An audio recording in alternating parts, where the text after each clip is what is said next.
마켓 리더 특급 전략으로 가겠습니다. 우리 투자증권 이경민 연구위원과 함께 현재 시장 흐름 읽어보고요. 방향 예측합니다. 어서 오십시오. 네, 안녕하십니까.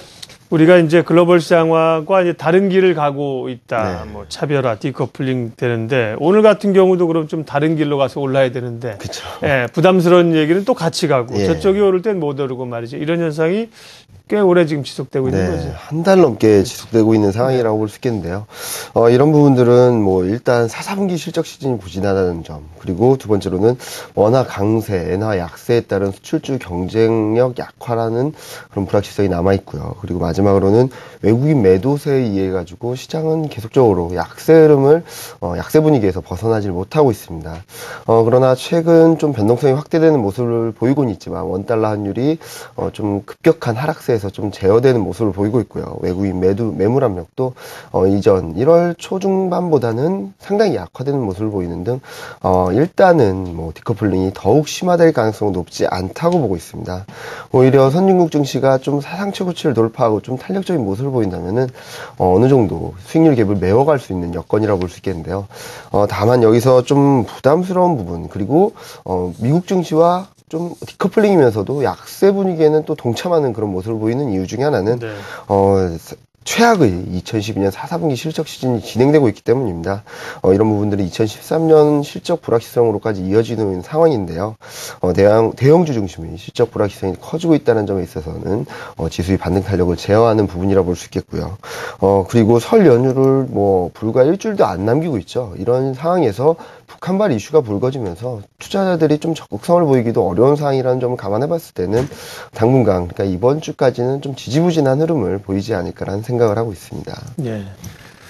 1940까지 내려왔는데요. 지금 또 1930, 40선이 이제 하방 지지선을 구축하느냐 아니냐에서 중요한 지수대 아니겠습니까? 네, 그렇습니다. 예, 단기 전망은 어떻습니까? 뭐 단기적으로 본다면은 지금 현재로서는 121선을 얼만큼 지지하고 회복하느냐가 좀 중요한 포인트라 볼 수 있겠는데요. 그보다도 지금 어제 미국 증시가 급락을 한 데에는 뭐 특별한 이슈가 유럽발 이슈였는데 대부분 정치적인 불확실성, 그리고 부정부패 이슈라는 점에 있어가지고는 차익 실현 욕구가 좀 그만큼 커진 것이 아닌가라는 생각을 하고 있어서 당분간은 뭐 이 121선 지지력을 확보하는지 여부를 좀 지켜보셔야 되겠고요.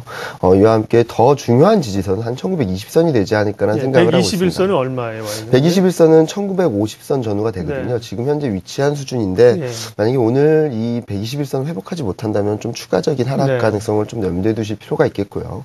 그렇다 하더라도 1920선은 지지가 되지 않을까라는 기대를 하고 있습니다. 그림을 한번 보여드리겠는데요. 1920선이라고 함은 2012년 11월 저점 이후 코스피가 상승폭 대비 61.8% 되돌림입니다. 한 1927포인트 선은 위치해 있고요. 그리고 200일선과 36개월 선이 1919포인트, 1920포인트대에 위치해 있기 때문에 굉장히 중요한 지지선, 그리고 중기 추세를 가늠할 수 있는 굉장히 중요한 분기점이라는 측면에서 동지수대의 지지력 여부를 좀 체크하실 필요가 있겠고요. 다만 여기서 추가적으로 급락하기는 좀 어렵지 않을까라는 생각을 하는 이유가 밸류에이션 측면에서는 굉장히 저평가 수준에 위치해 있습니다.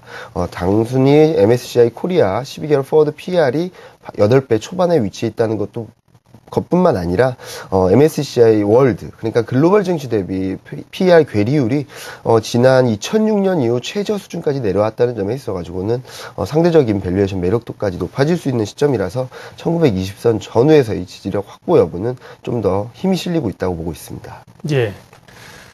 실적 얘기 좀 하겠습니다. 이제 4분기 실적들이 속속 발표가 되고 네. 있는데 미국 기업들은 생각보다 실적이 좋아요. 예, 기대치가 맞습니다. 낮아서 그러는지 모르지만 국내 기업들은 실적이 부진한 편이지 않아요? 예, 네. 실적 모멘텀도 장에별로 영향을 못 칩니다. 예. 뭐 2012년 4, 4분기 실적 시즌을 보면은 굉장히 네. 안 좋게 나오고 있습니다. 사실 뭐 큰 기대를 하진 않았지만 네, 예. 기대를 하지 않았는데도 그보다 더 안 좋게 나오고 네. 있거든요. 그림을 한번 간단히 보여드리면요. 지금까지 실적을 발표한 기업 중 반, 그러니까 50% 정도가 어닝 쇼크 수준입니다. 그러니까 예상치 대비 15% 정도 하회하는 그런 실적을 발표하고 있는 상황인데요. 미국의 경우는 뭐 지난 주말이 기준이긴 하지만 4, 4분기 실적 발표 기업 중 74.5% 정도가 시장 컨센서스를 상회하는 정도를 보이고 있다는 점을 봤을 때는 2012년 4, 4분기 실적 시즌에 접어들면서 미국 증시와 디커플링이 심화되고 있다는 원인 중에 하나가 이런 실적 부분이 아닌가라는 생각을 하고 있습니다. 특히 그동안 실적 하향 조정세가 꾸준히 이루어졌음에도 불구하고 이런 어닝 쇼크가 계속적으로 나오면서 2013년 실적에까지도 부정적인 영향을 미치고 있습니다. 지난 한 주간 실적 흐름을 보면은 2013년 1사분기 실적 전망치 주간 변화율은 마이너스 3.2%, 그러니까 3.2% 한 주 동안에만 3.2%가 하향 조정됐고요. 2013년 연간 영업이익 전망치 또한 1.7% 하향 조정되었습니다. 이런 부분들은 뭐 단순하게 2012년 4사분기 실적 시즌이 안 좋아도 이제 앞으로 좋아질 것이다라는 기대 심리를 부각시키기보다는 앞으로 더 안 좋을 수 있지 않나라는 불안 심리를 자극할 수 있는 부분이기 때문에 시장에는 좀 부담스러운 요인으로 볼 수 있겠습니다. 네. 자, 그렇다면 뭐 단기적으로는 다소 좀 보수적인 방어적인 전략을 짤 수밖에 없는 네, 건데요. 그렇습니다. 예, 전략은 어떻게 가지나요? 뭐 일단 지금같이 실적 불확실성이 가중되는 시점에서는 뭐 무엇보다도 실적 안정성이 담보된 업종, 종목에 좀 관심을 가지실 필요가 있겠는데요. 그림을 보여드리면요. 지금 최근 실적이 굉장히 안 좋은 상황임에도 불구하고 2013년 1사분기 그리고 연간 영업이익 전망치가 모두 개선세를 보이는 업종에는 보험, 소비자 서비스, 소프트웨어, 유통, 통신 업종이 있습니다. 이런 부분들은 차별적인 실적 모멘텀을 보유하고 있다는 측면에서 좀 포트폴리오의 안정성 측면에서 좀 관심을 가져보실 필요가 있겠고요. 특히 환율 변수에서 좀 더 자유로운 내수주, 특히 오는 9일부터 15일까지 이어지는 중국 춘절 연휴의 소비 효과가 기대된다는 점에 있어가지고 중국 소비 관련주, 소비자 서비스, 유통, 소프트웨어들이 포함되어 있다는 점에 좀 주목하실 필요가 있겠고요. 한편 지난주 영업이익이 가파르게 하향 조정되었다는데요. 그 이면에는 IT 자동차 업종이 있었습니다. 그림을 다시 한번 보여드리겠는데요. 지금 보시면은 반도체 업종, 그동안 잘 나갔던 반도체 업종도 지난주에만 마이너스 3.2% 하향 조정됐고요. 하드웨어는 마이너스 22%, IT 자동차 부품은 3주째 계속적으로 하향 조정되고 있는 모습을 보이고 있습니다. 이런 부분들은 환율 변수가 어느 정도 시장에 영향을 미친 것으로 보고 있는데요. 다만 앞서도 말씀드렸듯이 최근 환율이 반등세를 보이면서 원화 강세 속도가 좀 제어될 가능성을 보이고 있다는 측면에서는 일단 4사분기 실적이 안 좋더라도 앞으로는 실적 불확실성이 좀 더 완화될 개연성이 있지 않나라는 생각을 하고 있습니다. 다시 말씀드리자면 앞서 말씀드렸던 밸류에이션 매력도 그리고 중요 지지선, 기술적 분석에서 중요 지지선 그리고 실적 반영도가 이미 지나왔던 환율 변수라는 점에 있어가지고는 다운사이드 리스크도 좀 제한적이라는 측면에서 낙폭이 좀 과다했던 종목에도 관심을 가지실 필요가 있다고 보고 있는데요. 일단 그림을 다시 보여드리면은 1월 한 달 동안 실적 대비 주가가 더 크게 하락한 종목들입니다. 이런 업종들에는 조선, 지주회사, 반도체, 미디어, 생활용품이 있는데요. 이런 업종들은 지금 현재 단기적으로는 좀 실적 불확실성 그리고 수급적인 불확실성으로 출렁일 수는 있겠지만 만약에 시장이 1920선에서 하반경직성을 담보하고 어느 정도 반등 시도할 경우에는 가격갭을 메우고 실적 대비 주가 수준을 회복하려는 좀 반등 탄력을 보일 수 있다는 측면에서 이런 업종들도 같이 관심을 가져보실 필요가 있겠습니다. 결론적으로 말씀드리자면요. 지금 현재로서는 지수 측면에서 단기적으로 코스피 120일, 200일선 지지력 테스트 과정이 좀 더 이어질 것으로 보이고 있습니다.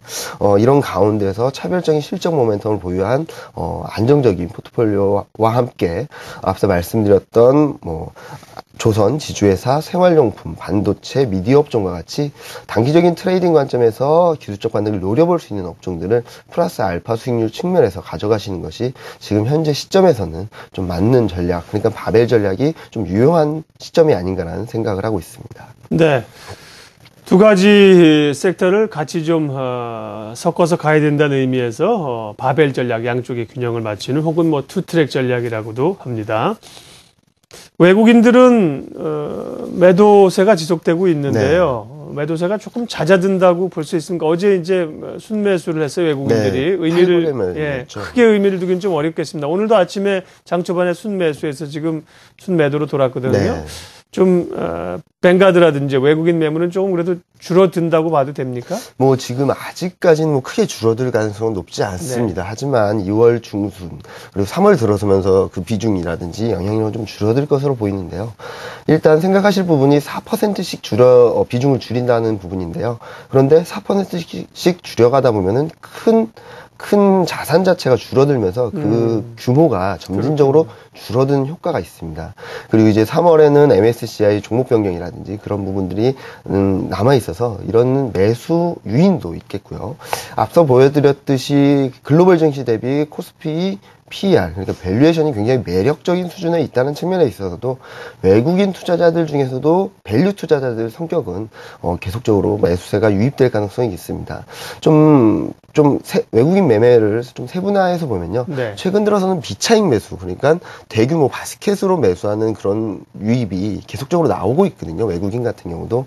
그러니까 펀드 매물이라든지, 뱅가드 펀드 매물이라든지, 단기 트레이딩 관점에서의 매물은 출회될 수 있겠지만, 중장기 관점에서의 매수세는, 점진적으로 강화되지 않을까라는 생각을 하고 있어서 2월 중순, 3월 초를 지나면서 매물 압력은 점차 완화될 가능성이 높다고 보고 있습니다.